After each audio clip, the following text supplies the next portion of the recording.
Hey guys, today I'm going to read Alexander in the Terrible, Horrible, No Good, Very Bad Day.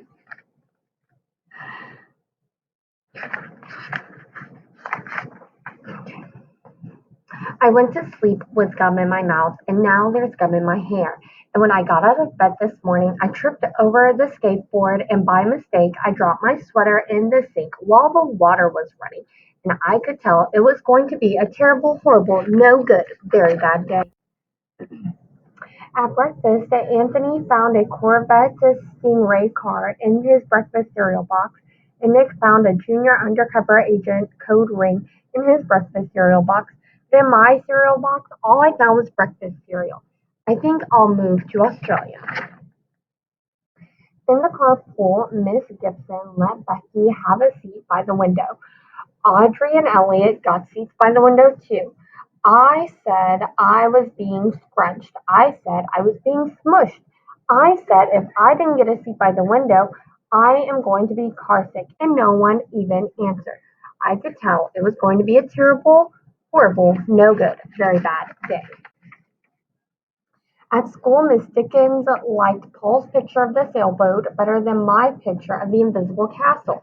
At singing time, she said I sang too loud. At counting time, she said I left out 16. Who needs 16? I could tell it was going to be a terrible, horrible, no good, very bad day. I could tell because Paul said I wasn't his best friend anymore and said that Philip Parker was his best friend and that Albert Moyo was his best friend and I was only his third best friend. I hope you sit on a pack, I said to Paul. I hope the next time you get a double-decker strawberry ice cream cone, the ice cream falls off the cone part and lands in Australia.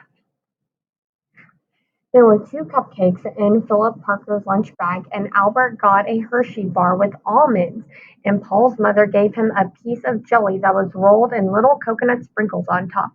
Guess whose mother forgot to put in dessert? It was a terrible, horrible, no good, very bad day.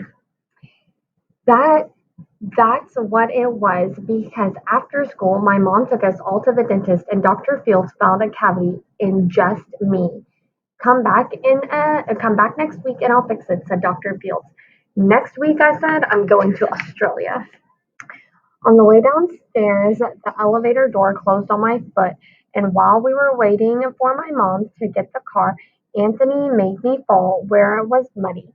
And then, when I started crying because of the mud, Nick said I was a crybaby. And while I was punching Nick for saying crybaby, my mom came back with the car and scolded me for being muddy and fighting. I was having a terrible, horrible, no good, very bad day, I told everyone, and no one answered. So when we went to the shoe store to buy some sneakers, Anthony chose the white ones with blue stripes. Nick chose the red ones with white stripes. I chose the blue ones with red stripes, but the shoe man said they were sold out.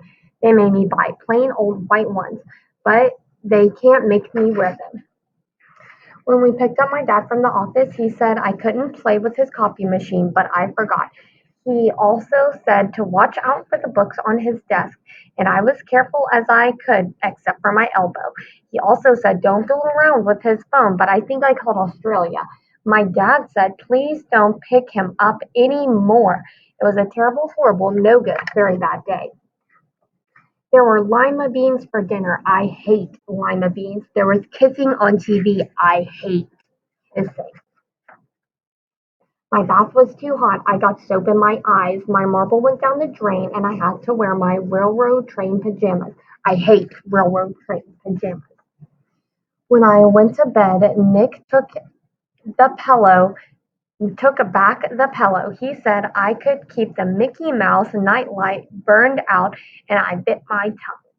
The cat wants to sleep with Anthony, not me. It has been a terrible, horrible, no good, very bad day. My mom said some days are like that, even in Australia. All right, guys, I hope you like this book.